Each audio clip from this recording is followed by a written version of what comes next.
Hello, I'm finishing up my makeup. Welcome to my home. My name is Karen if you're new. And today we're doing a birth story, Yvonne's birth story. I'm also going to show you her bedroom / nursery and show you some of the painting I did. So first off, I'm going to go ahead and launch right into her birth story. And then after that, I'll do some of the showing you the painting, getting her room ready, and I will kind of explain a few things that we didn't mention in the birth story from sort of my vantage point, my husband's vantage point. So this is for those of you who've been around on the journey. My daughter Yvonne is 19 years old and just had a baby boy on May 16th. He weighed in at 6 pounds 3 ounces and 19 and a half inches long. So let's get into her story. All right, welcome to Yvonne's YouTube channel. Yup. Let's bring this in. The other light. What are the? Oh, do you have that other one?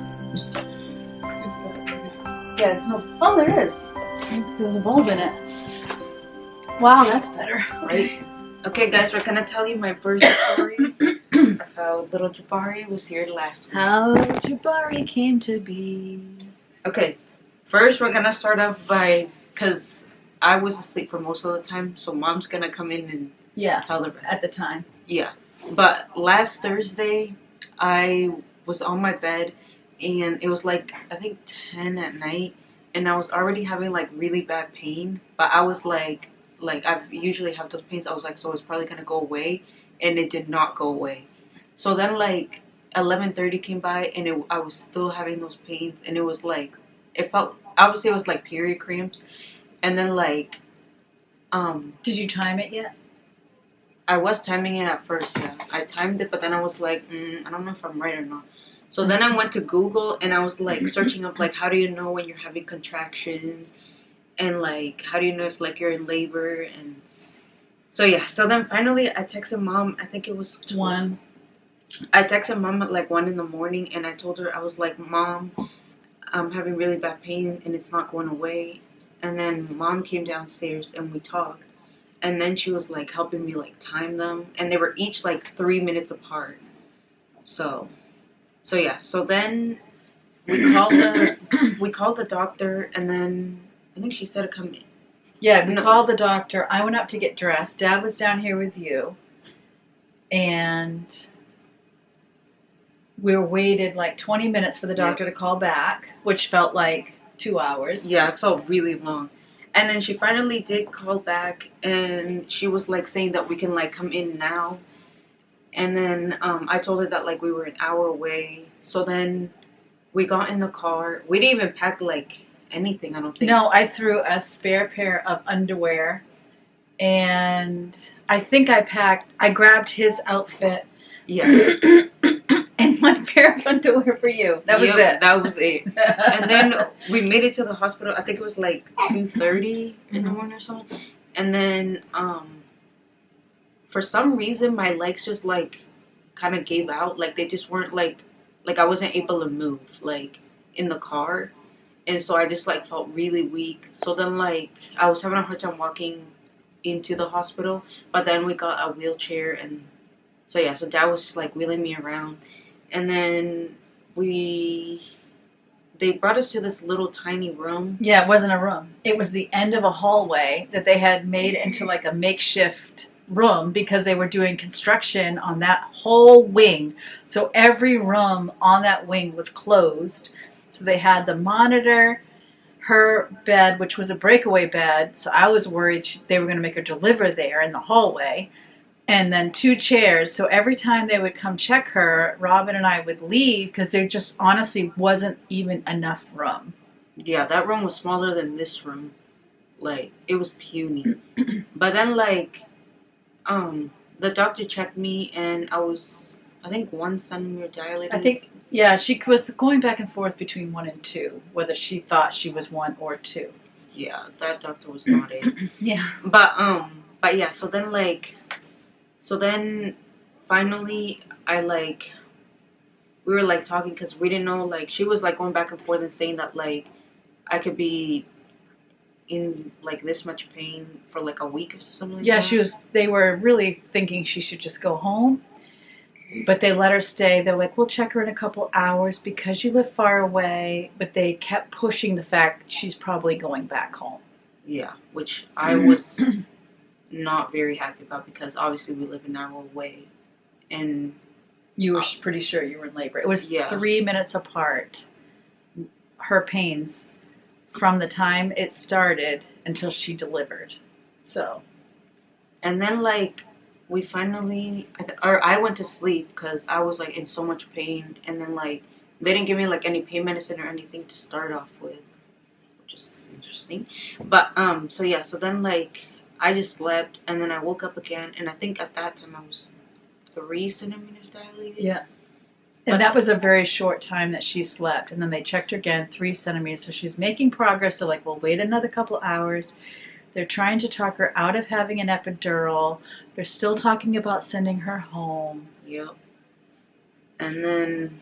So finally, were you 5 centimeters? Yep, I was 5 centimeters. So when she hit 5 centimeters, then they're like, okay, we're keeping her. So then they were like, okay, now we can move her to a regular room. But by this time, it's like 11 o'clock in the morning. So she's already been in labor almost 12 hours at that point. So they move her into a big, gorgeous room. It was really nice. Yeah. Like they had a bathtub all the way like in the corner. A hot tub. Yeah, a hot tub. It was big. And then they had like a bathroom and then the bed. Yeah, it was really spacious. And then the warming bed for the baby, which worked out great because we're like, why is there so much space? But then once you have the baby, if anybody extra needs to come in, there's plenty of room. So that's probably why. But good thing no one extra came in. Yeah, so then yes, they did. After he was born, they all flooded the room, remember? Oh, I thought you meant like... Oh, no. So then, also, Yvonne's sister-in-law, my daughter-in-law, when she found out Yvonne was in labor, I texted her at like 6 in the morning. She just packed a bag, threw it in the car, and started driving 4 hours. Yep. Because she was Yvonne's true birth coach that Yvonne had asked for. So it was Robin and I and Brittany. So she just drove until she got there. Which thankfully I didn't have the baby yet still. Right, there was plenty of time as it turned out. Yeah. And then once she got settled in the room, we had to keep asking for the epidural. But finally, probably around noon, she got her epidural. Guys, my legs were weak. Like, felt like jello. It was like really weak, and then like I could feel the epidural on my back. And then it felt like it was like more than one shot, which I thought it was just one. Yeah. But it hurt really bad. And then... Yeah, and having Brittany there was so helpful. Like, so helpful. She really helped me a lot, like, just to stay calm. I don't think I was even nervous, really. No, once you got the epidural, you were sleeping off and on. Yeah. Yeah. So, finally, at, like, it feels like it was 6 or 7 at night, she was 8 centimeters. It might even been a little, it might have been, it was 6 or 7 at night. Probably closer to 7. She was 8 centimeters. And then the very next time they checked her, like an hour later, she was 10 centimeters. So this was at like 8 o'clock, 8:15. She's 10 centimeters, and they're like, okay, now it's time for pushing. Which that hurt so bad. Yeah. Which I was not ready for. But yeah. She pushed like brute force. It hurt so bad. I was like, I didn't think I'd be able to do it, honestly, because I thought they would have to help me push. Yeah. In her face when she was pushing, because she'd be like, to get her breath, it was so reminding me of when she was really young and would get really angry. It's what it looked like. I could just see her little, like, 7-year-old face. Completely determined and ticked off. That's what it looked like to me. Just so determined. And then, so she only pushed for like 45 minutes. And then I had little Jabari. Yeah. And then Brittany cut the umbilical cord. Yeah. So at first they put him on her tummy.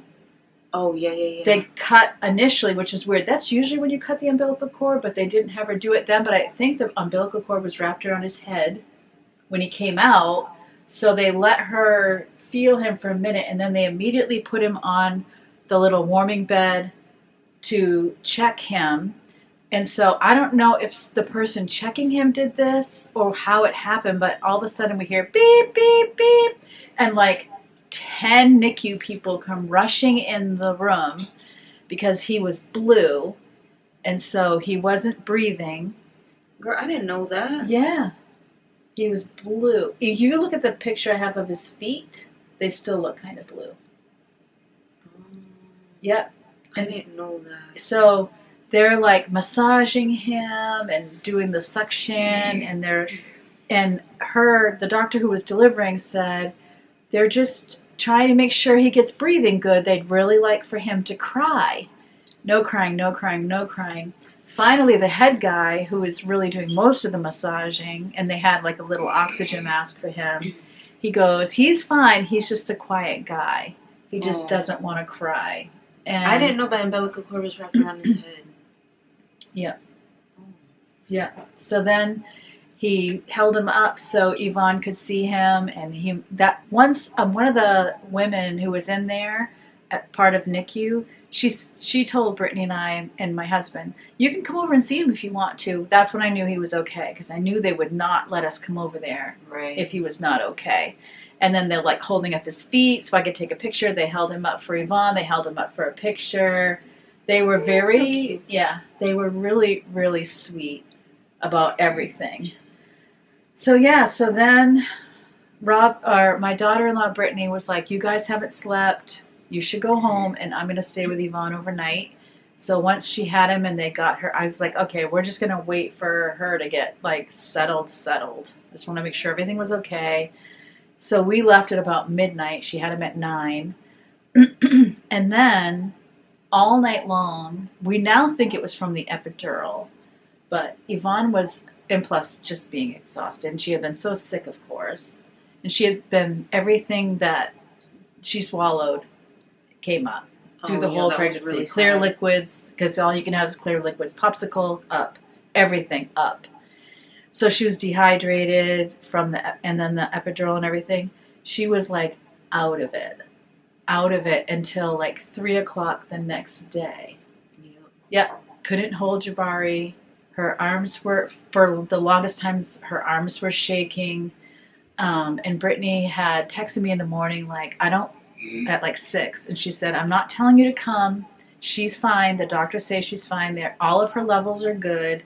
Jabari's good, but she's still so out of it. It doesn't seem right. And so my husband and I got dressed and headed over to the hospital.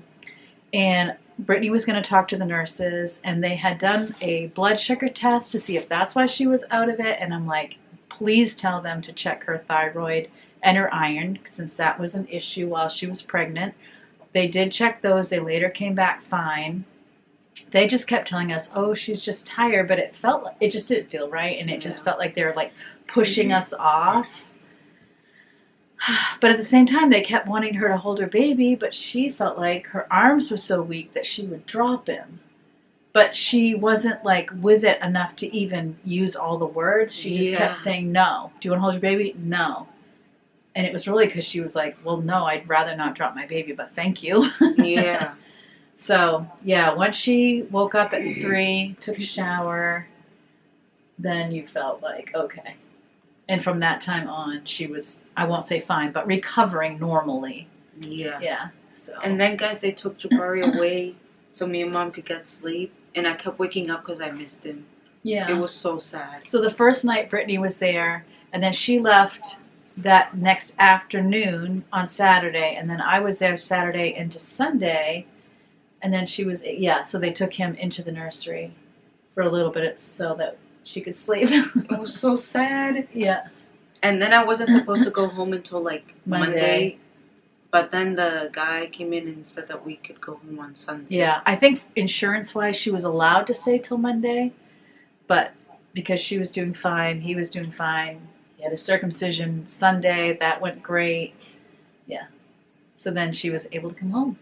Yeah. 22 hours of labor at 3 minutes apart. Yep. Yep.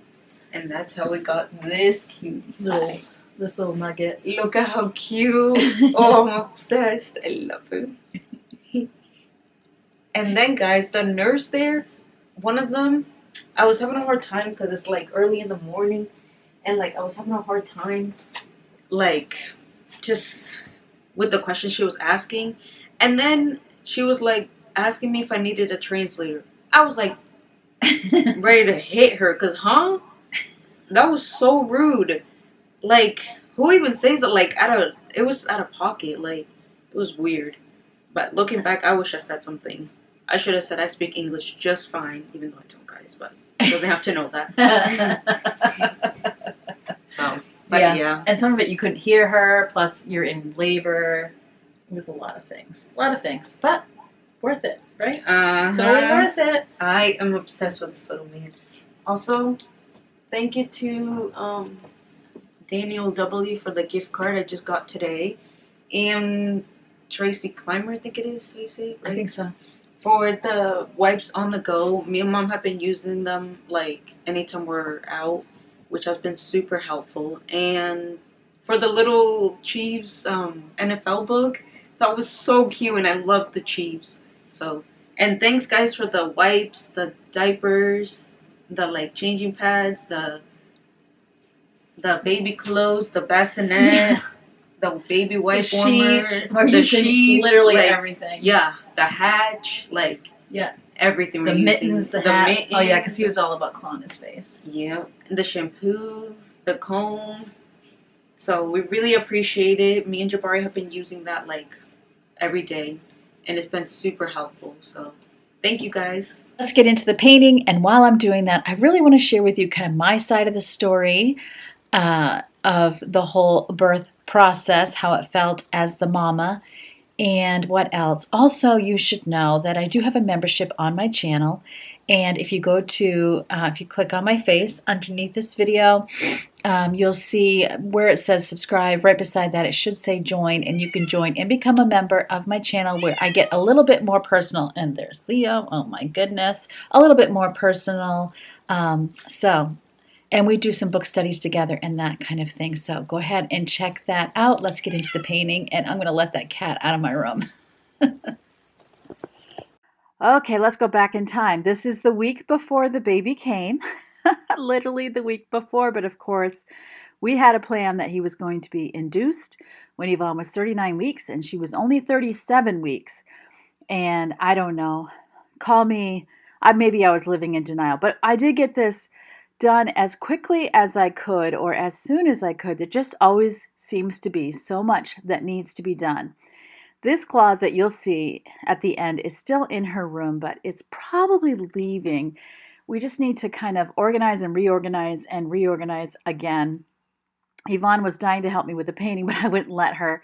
So we compromised, and she was able to be in the room sitting with an open window once I opened the paint can, even though I'm pretty sure that the Sherwin-Williams I got was actually safe for her. But I just didn't want to take any chances. And of course, Leo thinks he's going to be part of things too. He is famous for leaving kitty prints around the house if I have any paint out. So once I had the paint out, he had to go. Okay, well, we don't know what my hair is, but we tried. Did you bring a broom or something? Oh, I got it.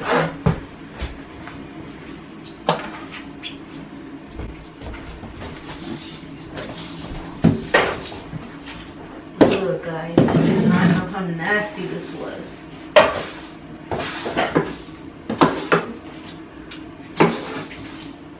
We need to get new blinds for you on this too. I know. Actually, that one by the bed is really nasty.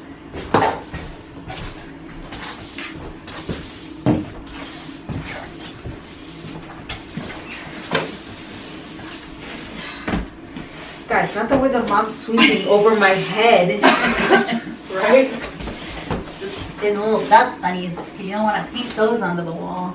Yeah, but you'll put those dust bunnies in my hair. Hey, don't we have to like clean the trim around the doors or whatever? Yep. Okay. What do you clean it with? What? Like with the cloth and water or like a spray? Does To honestly, remove to a spray would probably be be right. a spray would probably be better. Okay.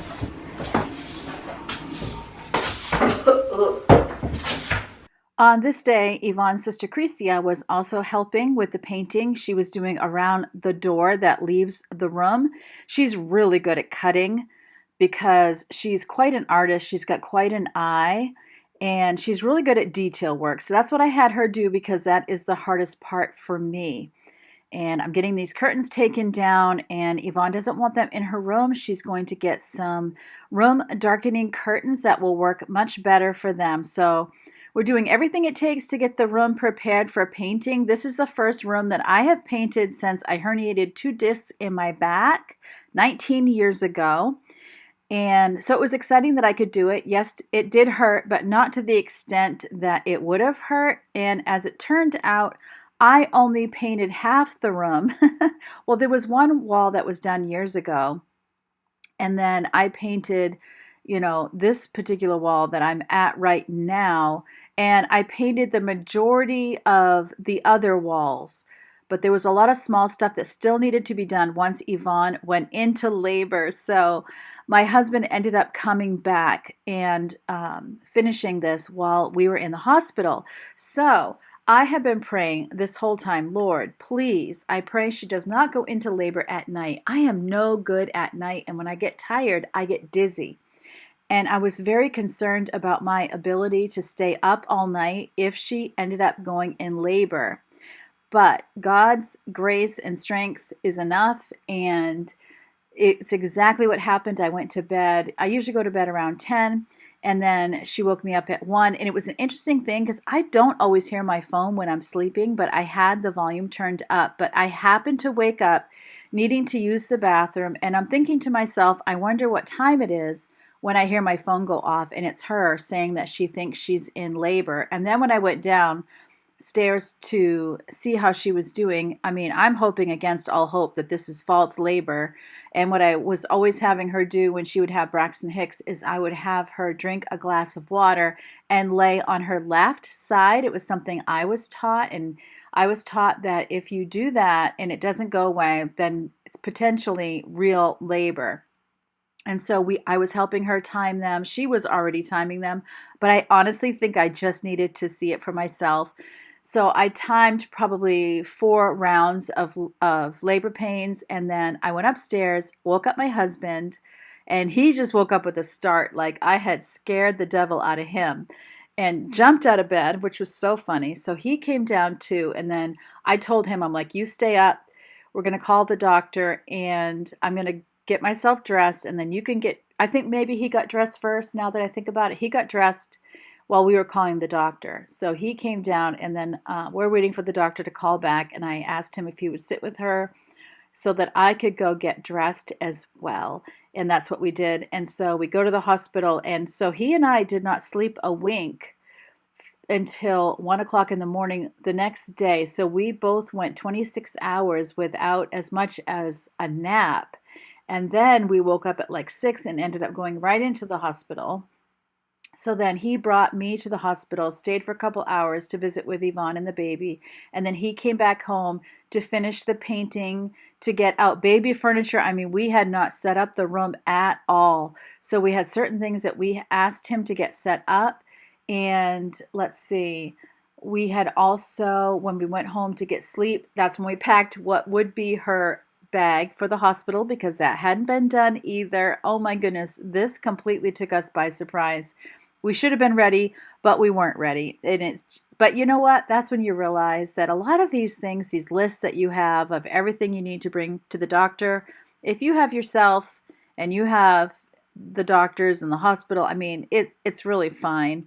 And I had packed his outfit that he was going to wear on the way home. But when my husband came home, he had a list of things that we wanted. And so I stayed in the hospital until the next day. So he got up the next day and just came in as early as he could.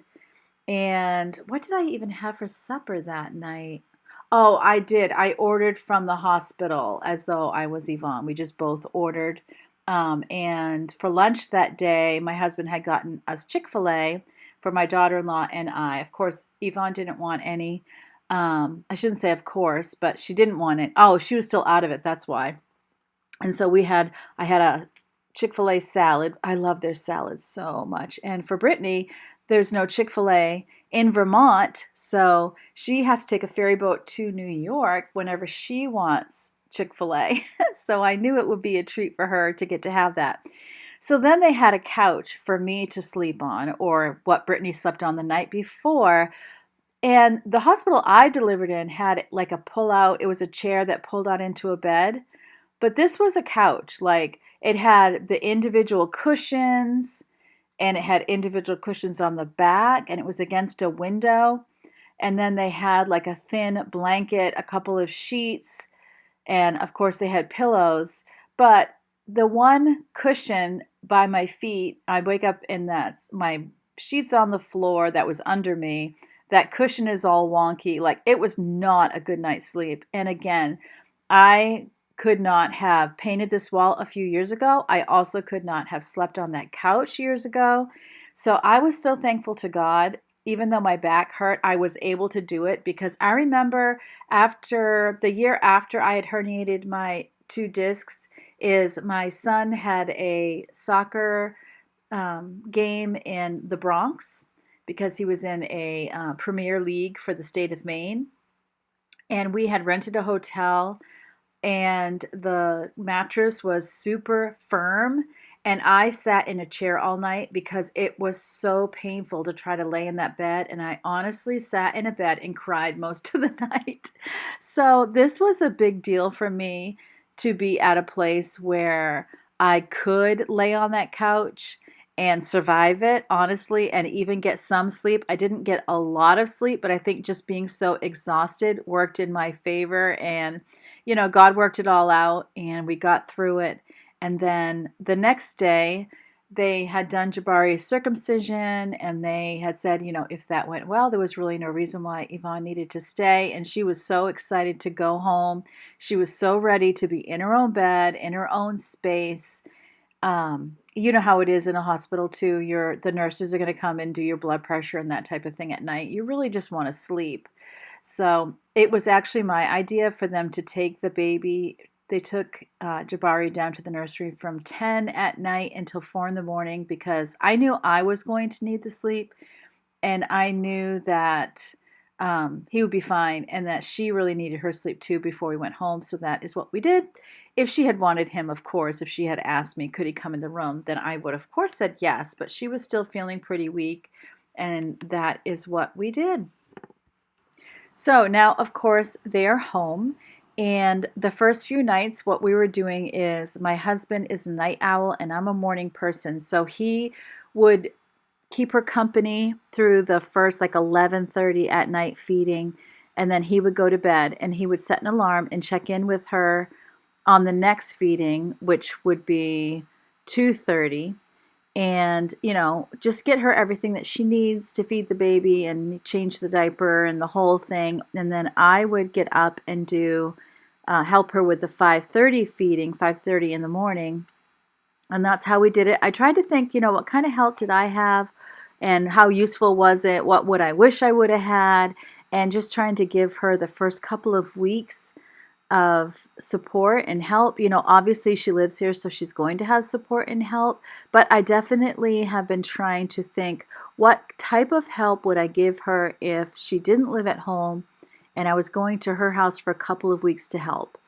And just making sure we're keeping our communication lines open and clear boundaries and the whole thing. But she has been really great and wanting to be independent, and it's been awesome that we can immediately be Grammy and Grampy, you know, and it's just been a blessing to have him around. And it just makes me realize with my older 3 grandchildren, they were all living in Alabama when they were born. So yes, we went and visited, but it was completely different.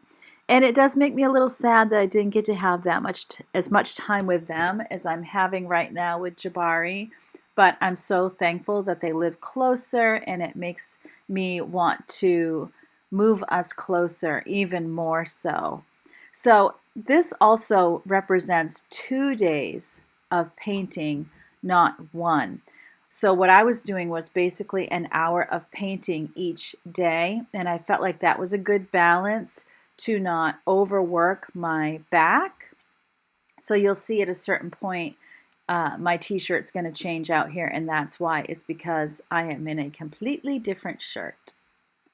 When I was younger, I really liked painting, and I have to say, I don't really love it anymore. And if I never have to paint another room, I think I'm going to be happy with that, but it will happen. And if it does, I'll do it the way I do everything, which is just taking a little bit of it at a time every single day.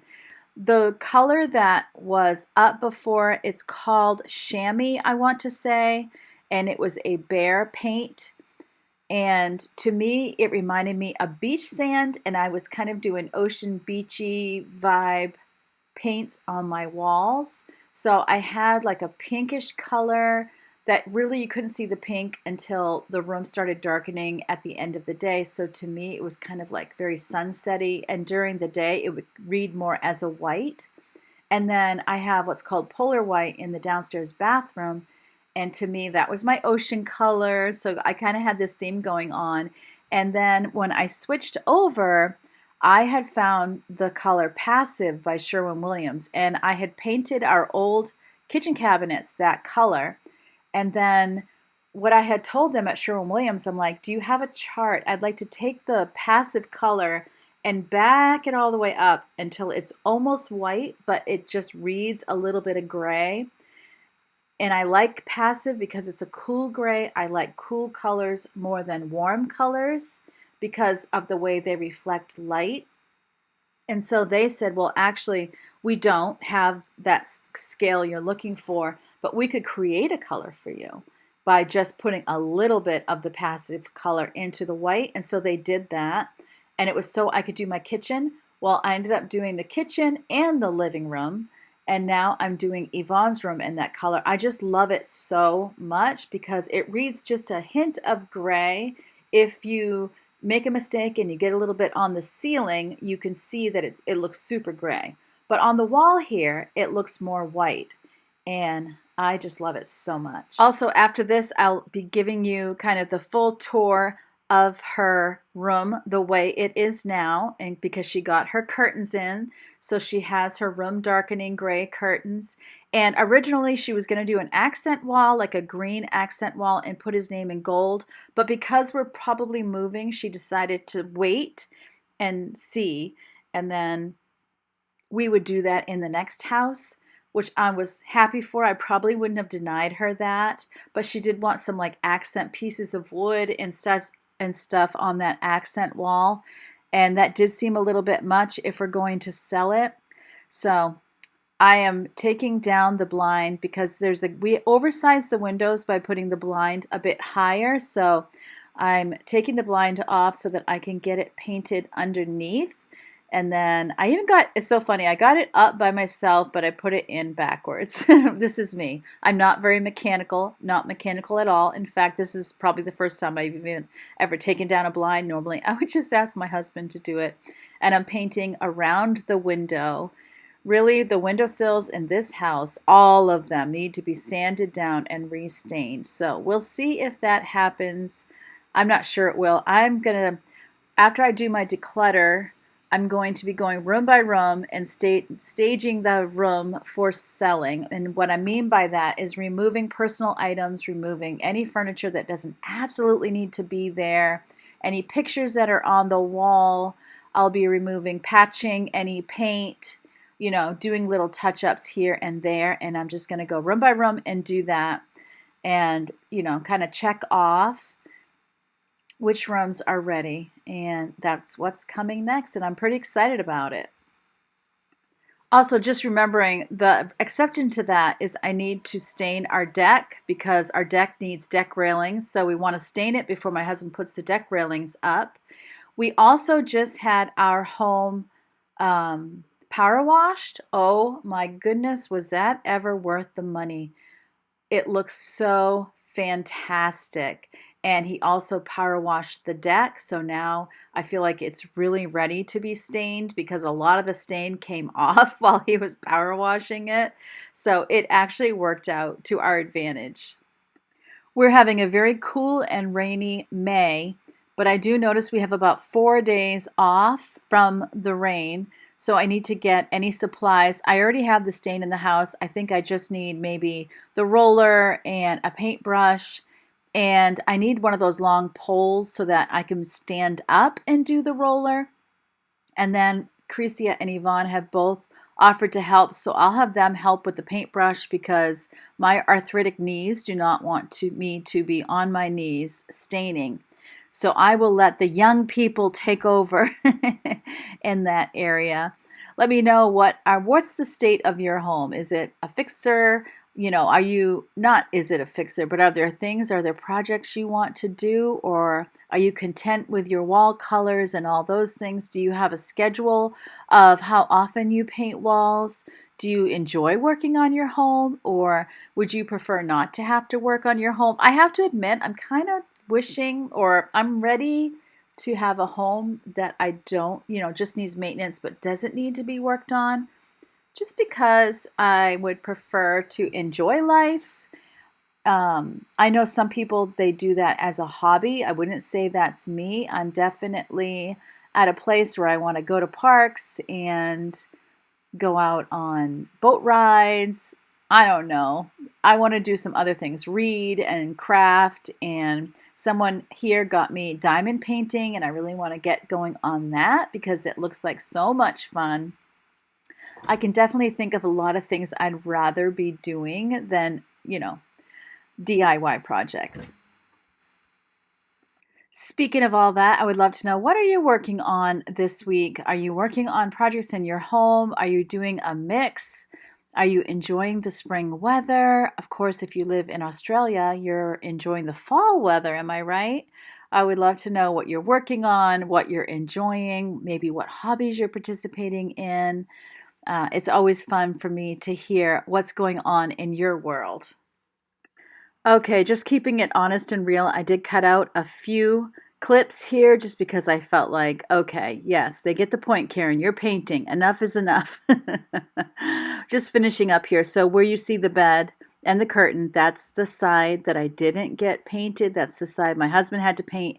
And then he had to do a second coat where the wall meets the ceiling. And also, I always had to put up tape because I am a messy painter. I am not good at the fine details. But let's see the room. Here is the bedroom, and Yvonne bought room darkening curtains. And then over here, this is from when we had the house power washed. The screens are there. We need to put those back in. But here is a little bureau that she has with everything she needs in it. And of course, his circumcision needs stuff. So she has that all set. And then the little camera, baby monitor. His car seat is right here. And then she has this as well for an organizer.